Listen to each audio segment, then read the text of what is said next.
Okay, then here we are on the outskirts of Birmingham with one of my favourite musicians, another drummer. It's Keith Smart. Hi there, Martin. Nice to see you again. Well, always meeting in pubs. Well, you're looking good, I must say. Tell us a little bit about how you started in the business, because you're a bit of a drum legend, really, aren't you? Let's go back a long, long time. Where were you born and brought up?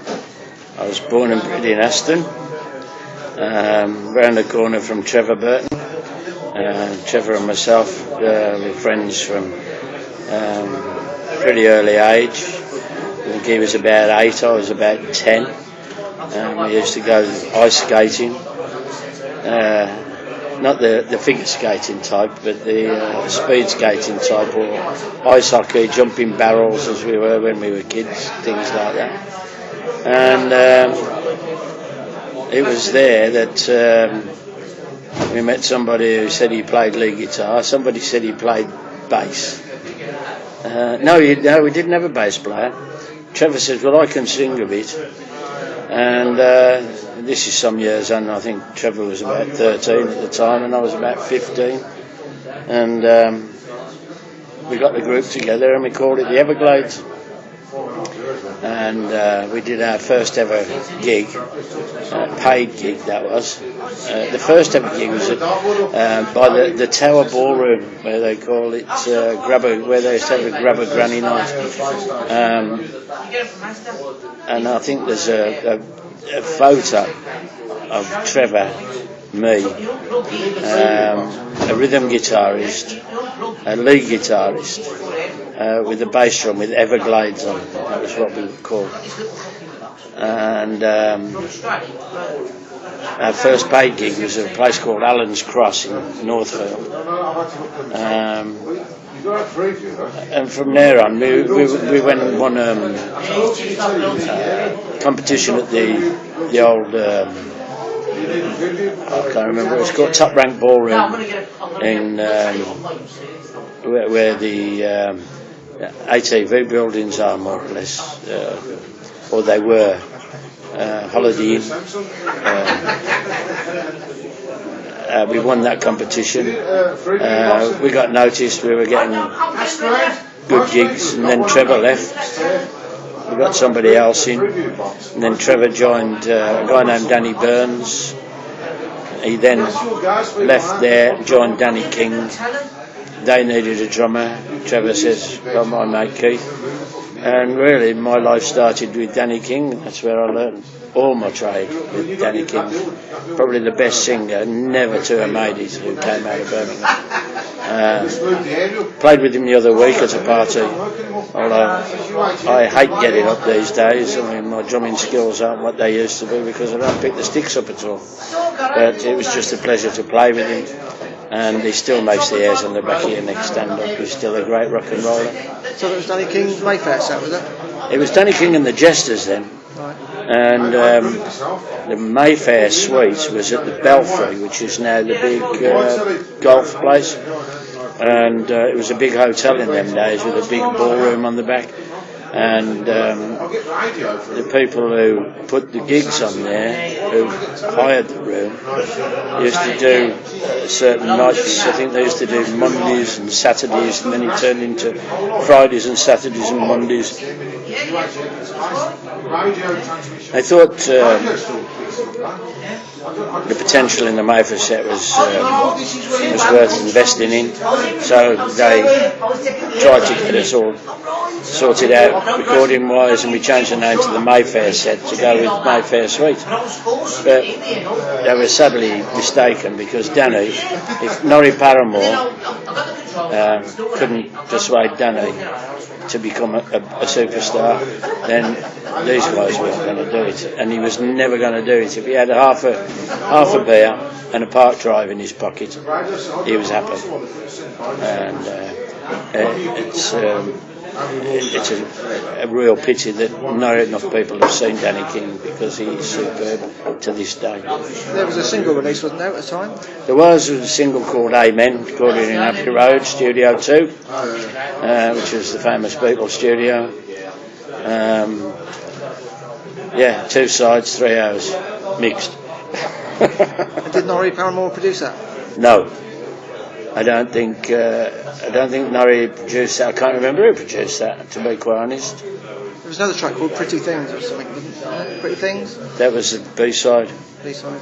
B-side of Amen. Okay. Yeah. I think so.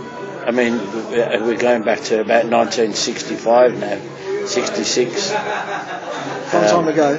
It's a long time ago. I mean, you named the English football team that won the World Cup. Can you remember who else was in the band? Yes.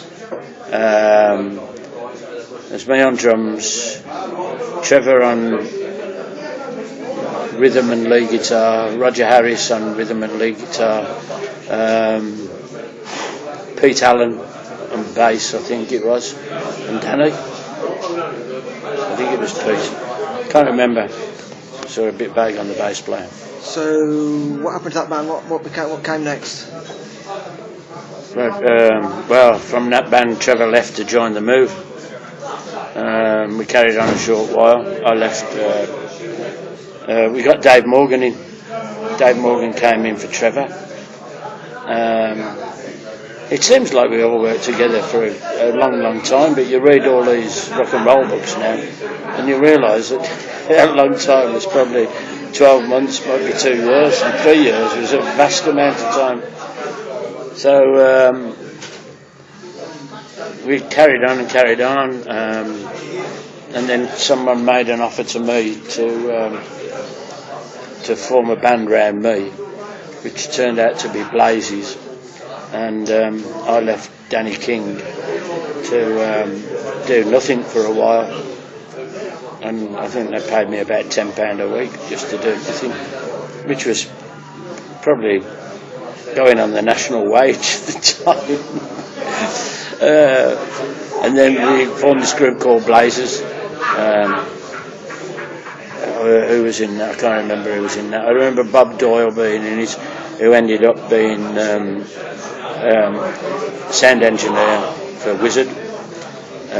He also went on to make potloads of money with the PA business. Fair play to him, hard working lad. Dave Morgan left Danny King to join up with this unit, and we went to Germany, played Hanover for 1 month, played Hameln, or Hamlin as we know it, for another month, and then came home to hone our skills to get a Polydor contract. But we never really honoured that contract. I can't remember where we went from there. After that, I think I joined Lemon Tree, did I? Yeah, I joined Lemon Tree. And I had my first experience at Top of the Pops then.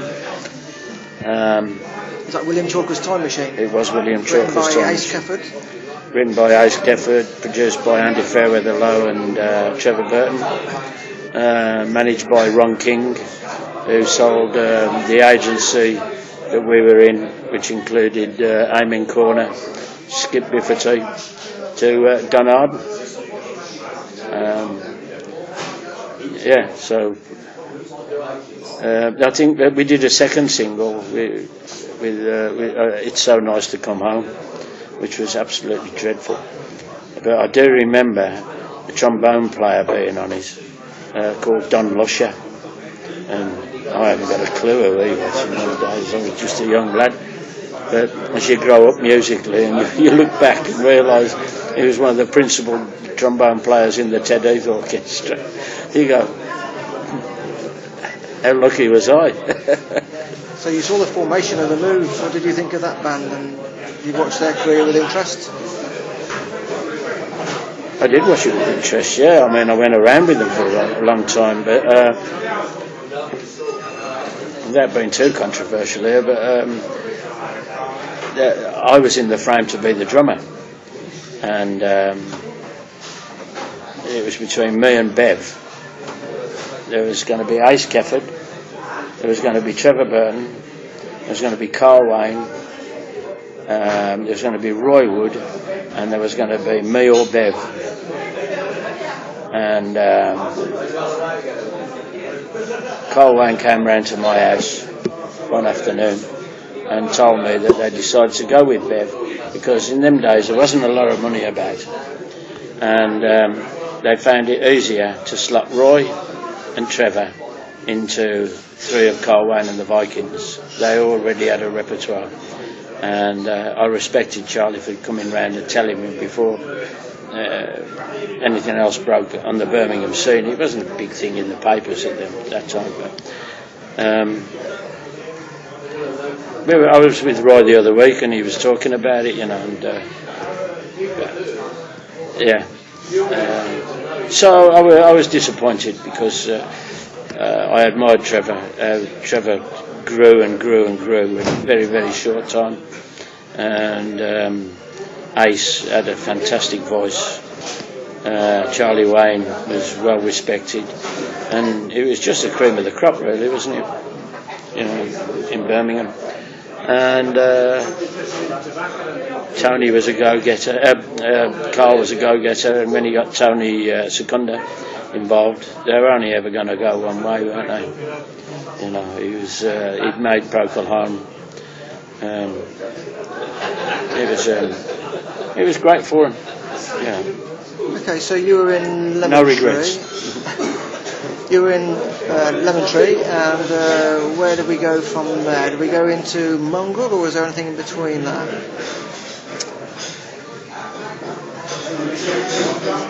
I can't remember. There was something in between it, yeah. And probably the most enjoyable time I had, one of the most enjoyable bands I ever played in was the Uglies, with Steve Gibbons, Richard Tandy, Dave Morgan, Willie Hammond and myself. Can't remember how long I was with them. That seemed like ages, but it was probably the best fun I ever had musically, with no pressure. Really, really talented people. I don't know what I was doing there with that lot, really. I think you recorded an album, though, didn't you?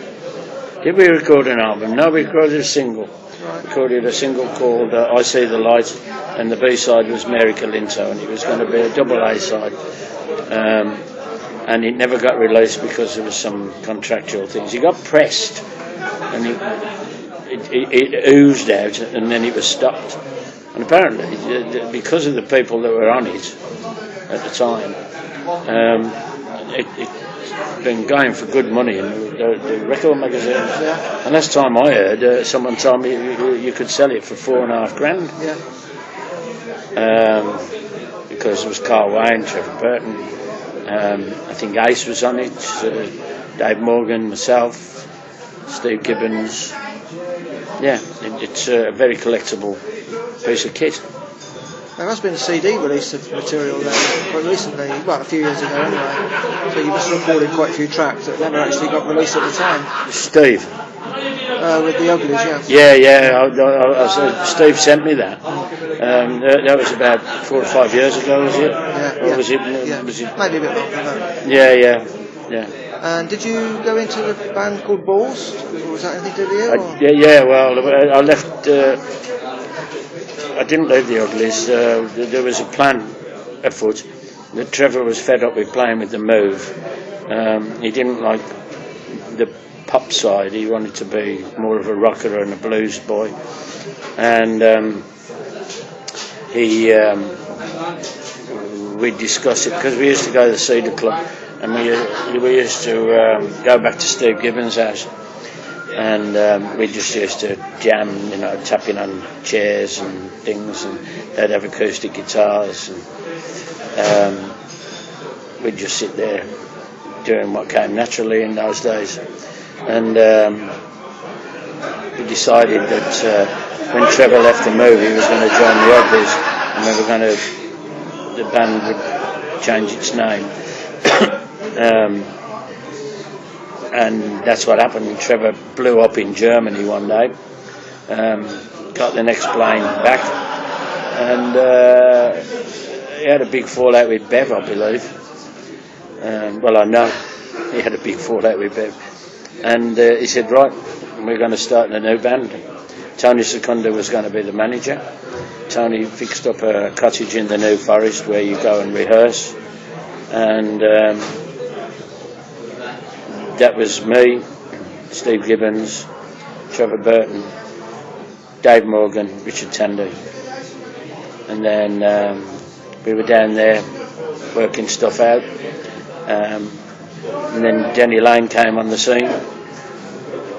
Tony Secunda brought Denny Lane down, and then Denny stayed, and then Denny didn't like Dave Morgan or Richard Tandy, so he got rid of them, and then he came to a stage where he was isolating Trevor from me and Steve, especially me, and then it was my turn to leave,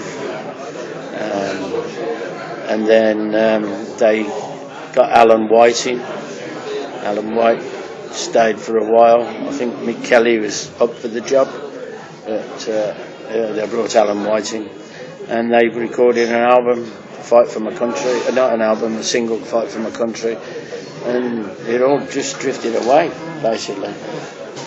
A lot of talented musicians there. It was a great talented musicians, yeah, it was fantastic, really, you know, and it was a joy. I mean, I got to say, Denny wasn't the easiest guy to work with and to get on with. I always thought Steve Gibbons was another one like Danny King that deserved more success really than they had. Well, I'm glad to see that Steve's getting the recognition through the Dylan project and certain things that he certainly deserves. I mean, I've been blessed to be able to work with people like Steve Gibbons, who I admire immensely, like Trevor, I admire immensely, like Denny Lane, I admire him. He's just a bit of a prick, really, you know, and I'm not the only one that would say that. But when you're in business with somebody, you're never ever going to get on. You've got creative ideas or non-creative ideas, or depends on how people look at it, you know. But as a bloke, yeah, we had some good times. I saw him in Jersey when I joined the Rockin Berries, and you know, there was no animosity. We had a good night out, and that was it. I would imagine from there then you went into Mongrel. Yeah, I went to Germany with a group called Youngblood, and then I came back.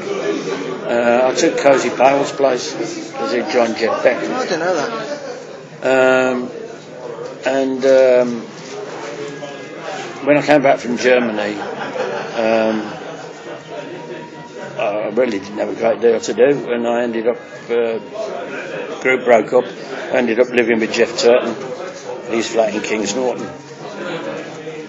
And Carl Wayne asked me if I'd play with him, if I'd be his drummer in his band. He was doing some shows for Cabaret, and he was going to showcase it at Ronnie Scott's.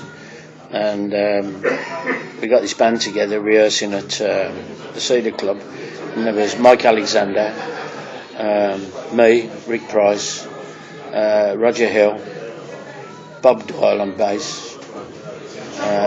Can't remember if there's anybody else. Sounds about it. And we rehearsed. We did the gig at Ronnie Scott's, and Charlie just never bothered again. We never saw him, so we thought we'd deal with it ourselves, and we went and got a record deal with Polydor, and they gave us an advance which gave us all the money we needed to sit down and rehearse, and we got was Bob Brady. Bob Brady and Megan as well?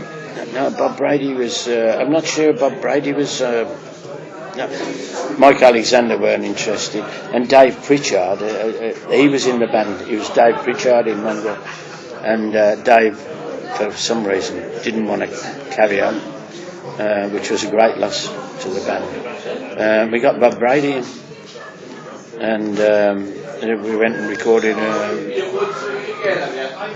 Roger left, and a guy named Stuart, somebody came in. Stuart Scott, was it? Stuart Scott, that's it, yeah. And we recorded an album at Air London, and It was at that time, Air London was on Oxford Circus. Phonogram was on Marble Arch. They were about a mile apart. And Roy knew we were in Air London. He had a fallout with Jeff, I do believe, or words exchange. And he stormed out of the studio after a little bit of an argument, and he came down to see our session, and he liked what he heard, and he asked me and Rick if when we were going home back to Birmingham, and we told him that weekend, and he says, well, would you come over to my place, Gothersley Hall, on the Sunday? So we went over, and that was the start of Wizzard, basically. We didn't want to do it because the album was turning out really well, and the group was a good group. But the magic words were mentioned, USA. And with Roy Wood's name in the frame, you knew it was going to be easier than just us, guys from Birmingham. So I'm wondering what the other members of Mongrel thought then when several of you Not a lot. left to join Not a lot. Boys in the band. Not a lot. I mean, it's not one of my proudest moments. I don't like letting people down, but you know, they got through, and they will get through, because Bob was, I don't know if he was married to Megan then, but Megan was a talented bass player. She's got experience with the Applejacks. Then there was Stuart. I never saw eye to eye with him, and neither did Rick. He had his own agenda. He felt everybody was ripping him off, and that's probably why he never really made a name for himself, although he was a fantastic guitarist. For me, it was a culture shock when he came in, because he was a lot heavier and a lot heavier than the previous guitarist, which was Roger Hill, who was a fantastic, probably one of the best guitarists in the country, but with a lot more subtlety. And that's probably why I didn't see eye to eye with Stuart, you know, and I recognise that. But you can get that if you want. No. That's fine. But they got through. We got Tom Farnell on drums, I do believe. I think that Tom took my place, and you couldn't get a finer drummer than Tom. In fact, Tom was a better drummer than me. I mean, I've been in the right place at the right time over the years, and I have no doubts about my capabilities as a drummer. And I know there's people a lot better than me, but I was in the right place at the right time, you know, and I did the job, and that's the way it goes. So very quickly you found yourself a member of Wizzard, and within a matter of months it must have been. You were performing at Wembley and Reading Pop Festival. 70,000 people, I think, the first gig, wasn't it, Wembley, which didn't even really fill the pitch. Because they were all on the pitch. It was Jerry Lee Lewis, Bo Diddley. Bill Haley was there? No. Oh yeah, he was. Yeah, Bill Haley, Bo Diddley, Chuck Berry, Jerry Lee Lewis. And the next day we did an album with Bo Diddley. It was Albert, me and Roy, me and Charlie, and two guys out of Spencer Daiswick's group did that at Phonogram. Yeah, knocked a whole album out in one afternoon. Once Roy decided to leave ELO, he didn't hang about, did he? Getting together? No, I didn't hang about at all. No, I got the group together, rehearsed, he got songs. But he was still with Don Arlen, wasn't he? He stayed with the same management. He was with Don Arlen, yeah. Must have been a bit of a strange atmosphere. Was there around at the time, or do you remember? No atmosphere. I remember. I don't know if it was the first year. Yeah, the first year. I think almost immediately we had Ballpark Incident. Went to number 3, number 2. I can't remember. Depends on what magazine you read. And I think that it was over the Christmas, wasn't it? Yes. And then because they screwed up, they didn't press enough copies, and then they couldn't get them in. It sold like hotcakes, and they couldn't get pressed quick enough because of the Christmas records coming out. So anyway, the next Christmas we all had a minivan and we all went down to minibus. We all went down to Dunn's Christmas party. We picked Jeff up at his mum's house, and I can't remember. There was Roy, me, well, all the Wizzard lads, 15 seater from Birmingham. Went down to Dunn's night and then all came back together. So there's no animosity. Well, 1973 must have been a bit of a crazy year for you. I've seen My Baby Jive and Angel Fingers, both number ones. Yeah. Top of the Pops almost every week, and various other TV shows.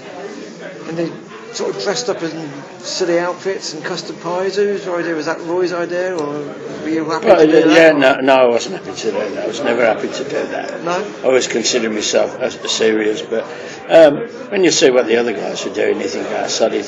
I mean, I refused to dress up as a chocolate soldier for the Christmas record, and I said, there's no way I'm doing that.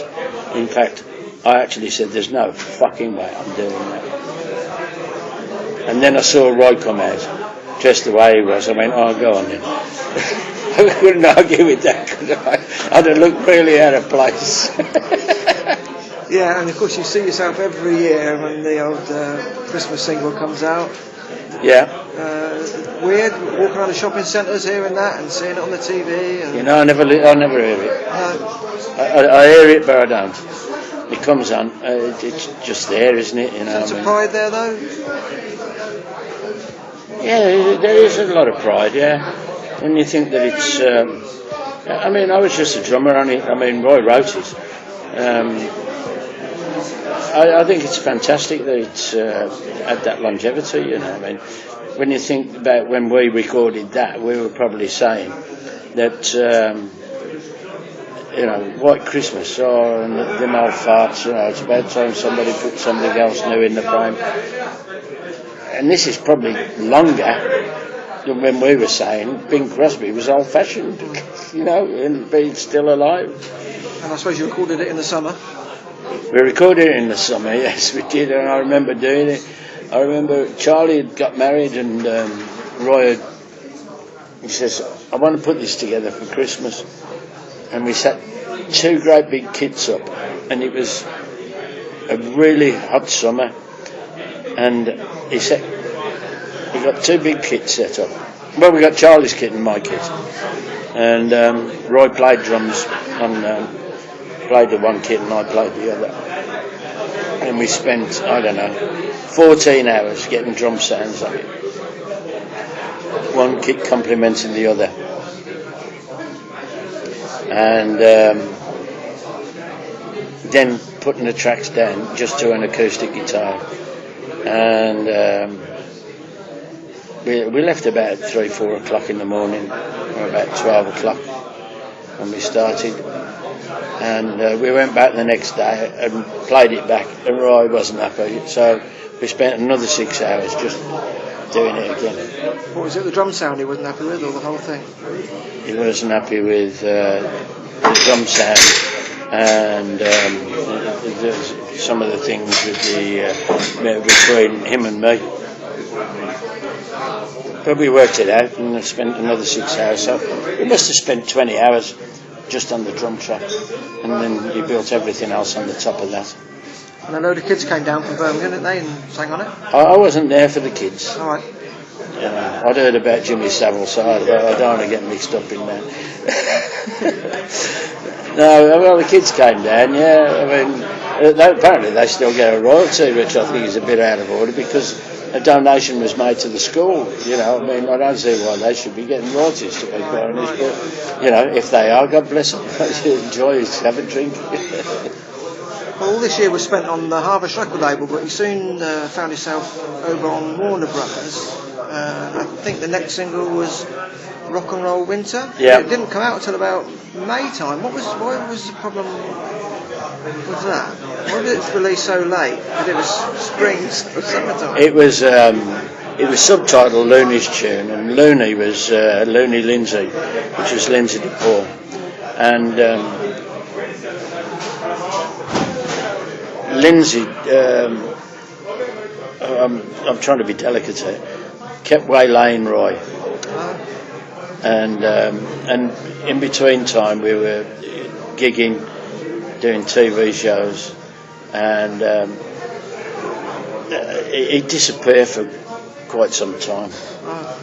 I don't know what he was. They went to the pictures, or whatever, But anyway, in between all that, that's just how it went on. And it was released just before the summer, which Don wasn't very happy about it, but Roy insisted it be released because he was fresh. To me, it should be released again. I think that would be the Winter Wonderland to White Christmas. It still did very well, even at that time of the year, but I think it could have been better had it have been a Christmas. I think, Roy should have hung on to it, really.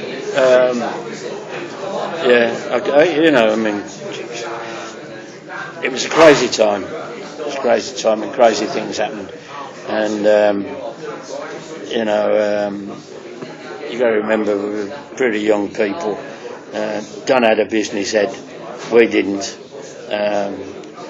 Roy had the final say, and Roy was quite stubborn, I think it's a great song. It's one of my favourites, actually. I used to love playing it on stage, and I love hearing it now. And like I said to you earlier, probably I like it better than Wish It Could Be Christmas, simply because I wish it could be Christmas so often, and I don't hear that enough. Now, if it was the other way around, I'd probably be fed up with the other one, and like. Just out of interest, why was it released in mono? Do you remember why that was there a problem with the mix? I haven't got a clue. I didn't know that was the case. It's recorded stereo. Yeah. And the tape up on all the Wizzard stuff was Steve Lillywhite. He used to go and get our hamburgers for us. And I think he made a bit of a name for himself, didn't he, Steve? Yeah, he did. Didn't he produce U2? Yeah. And the Stones? And marry Kirsty McCall. He used to go, Steve, nip round the Wimpy Bar and get a bag of hamburgers. But he was a great lad, I saw him when I was playing with Clifford T. Ward. I saw him at the Festival Hall, and he was recording the Twiggy concert that Cliff was on. And we had a good old chat, but he was making a big name for himself at that time, but a gentleman. So during the Wizzard years, Roy was also enjoying a solo career. So do you think that was a problem for Wizzard? Did that hold the band back a bit, do you think? No, I don't. I just I didn't get in the way, I don't think. In fact, I don't know how he found the time to do it, and that might have been one of the contributing factors to the Rock and Roll Winter not being released at the time. The whole thing was interjoined, mustard was being made. How he found the time to do it, we never noticed the joint, to be honest. And you also went over to America, I believe, in that year as well. We did, yeah. What year was that? 74. Oh, okay. Yeah, we did. Yeah. Or 75. Yeah, we had some good ones, we had some bad ones. What did the Americans think of Wizzard and the image that he portrayed on stage? I don't know. We never got to meet them really. It was a different thing. We did Long Beach Auditorium for the Don Kirshner Rock Show, which was good, fantastic. I still see comments about it on Facebook. And then we did other gigs where it was shit because the clubs were shit or the places were not very good, and you realise we weren't big enough to fly our own PAs out and take 10 lorry loads of equipment, so we had to rely on their equipment. And there was one place in Denver where we were due to play, where the stage wasn't big enough to carry one drum kit, let alone two. And we went down there and said, can't do it. Physically can't do it, can't get on there, can't get the band in. As a drummer, what did you think of the idea of having two drummers? Did you like that idea? Did it work for you? Yeah, I mean it did because of the concept of what Roy was trying to do, which was I don't know who the other drummer's name was, but it was Al Blaine, one of them, with Phil Spector, and the concept of what he was doing. But you've got to remember that we used two drummers on top of the pops. We used two drummers in the studio a lot of the time. But on stage, we didn't use two drummers all the time because Charlie came in as a percussionist, and we used the two kids on stage for effect. I was basically the drummer, and Charlie was the percussionist. But for effect, we used the two kids, and because we used them on the records, we used to do the records on stage with the two drummers. But then Charlie would jump on the kit. So yeah, that worked. And do you think Wizzard managed to recreate the sound of the record live on stage, or? Again, sometimes we did, sometimes we didn't. There was problems in them days. I think ALO suffered from the same thing, which was having rock and roll guitar players playing with cellos. And they weren't mic'd up the way they are now, or even electronic like they are now. So we did have a problem with that. You've listed a couple of albums. Wizzard Brew, have some strange tracks on there, but fantastic album. Listening back to it now, what do you think of that? Different to the singles.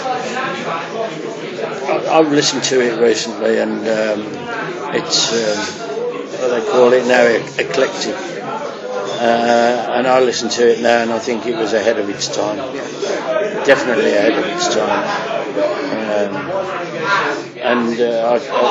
Being an album, I can hear a lot of input of mine, which I didn't have from the singles, because Roy had a very straight down the line idea of what he wanted his pop songs to sound like.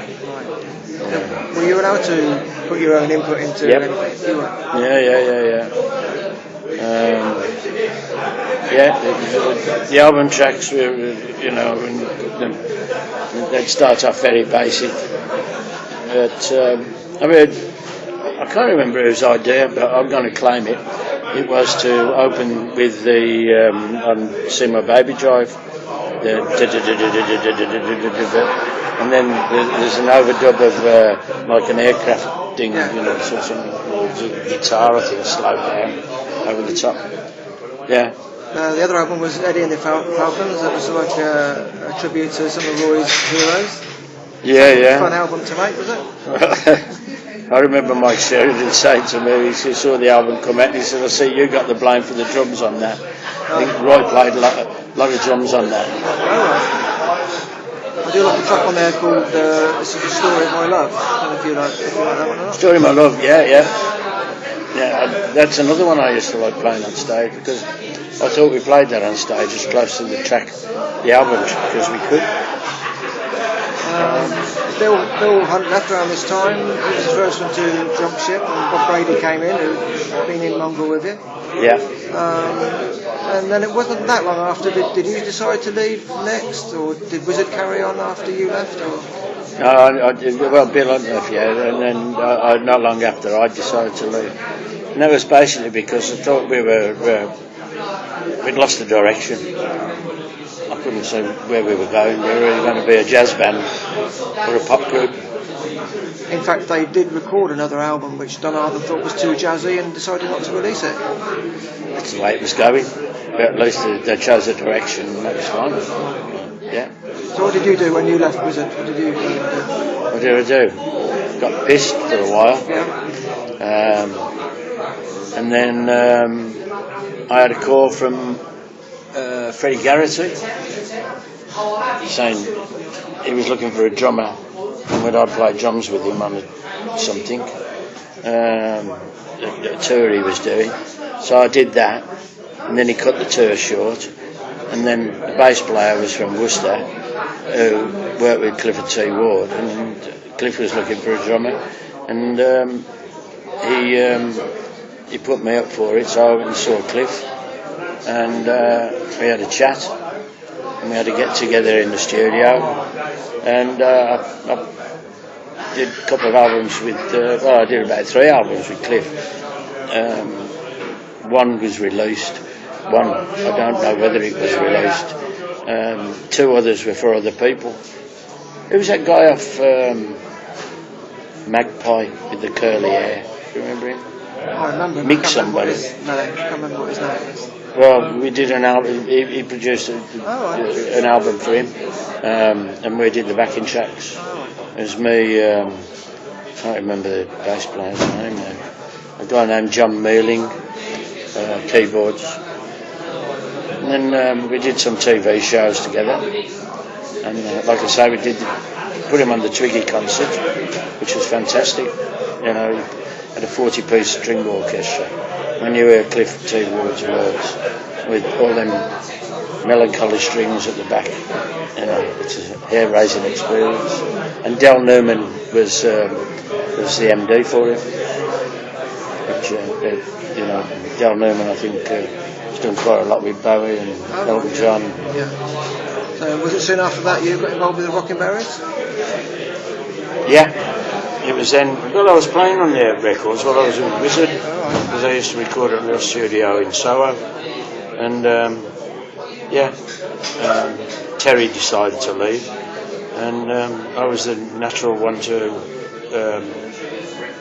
ask, really, since I've been working with them. We got into some negotiations over money. They offered me a wage. So what's everybody else getting? A wage. Well, and that was it. Once we got over that thing, I've spent 23 years with them. Yeah. TV shows, touring. Yeah. 3-2-1. We did the big thing with ELO, didn't we? At the the Heartbeat 86. Heartbeat 86. Yeah. But we had to leave before the end because we had a gig on the night. Oh, really? Yeah, which was a shame. And they had, you brought comedy into that, so did you take part in the comedy bits as well? I did on stage, didn't that night. No, we kept it to just music. It was more a music festival than anything else, yeah. So enjoyable days for you then? Very. Great life. Can't grumble at all. If I died now, never feel sorry for me. No. Not playing that? I have no interest. I've always said I've never wanted to be a person, I'm going to be 68 this year. Am I going to be 68 or 67, 68? I never wanted to be sat in the corner, having had a blessed career, and someone say, do you know who we used to be? I never wanted that. And so I don't pick the sticks up. Last time I played was at Jerry Levine's wife's birthday the other week, and I weren't very happy about doing that, but I did do it. And the time before that was at Rod Allen's funeral, memorial night, and I got up with the Berries to do 3 numbers. And special occasions only now then? No special occasions now. No, special occasions have been eaten up. You got a favourite part of your career, or did you enjoy all of it? I enjoyed all of it. But I've got to say, one of the favourite ones was the Uglies. And then secondly, Wizzard, because it was big in its time, and you can't help but enjoy that. But when you're around the little pubs in Birmingham with talented people like Richard Tandy and Dave Morgan and Steve Gibbons and Willie Hammond, you can't help but enjoy them gigs. They were fluid. You'd start off with one part, you'd have a beginning, you'd have an end, and what happened in the middle was all down to you. Well, listen, thanks for taking up your time today. Martin, it's good to see you. Yeah. You've been a great source of knowledge for me, jogging my memory. That's good to meet you again, and thanks a lot for doing this. That's no problem. Fucking hell, you never told me you were going to go back to whole history. Sorry about that.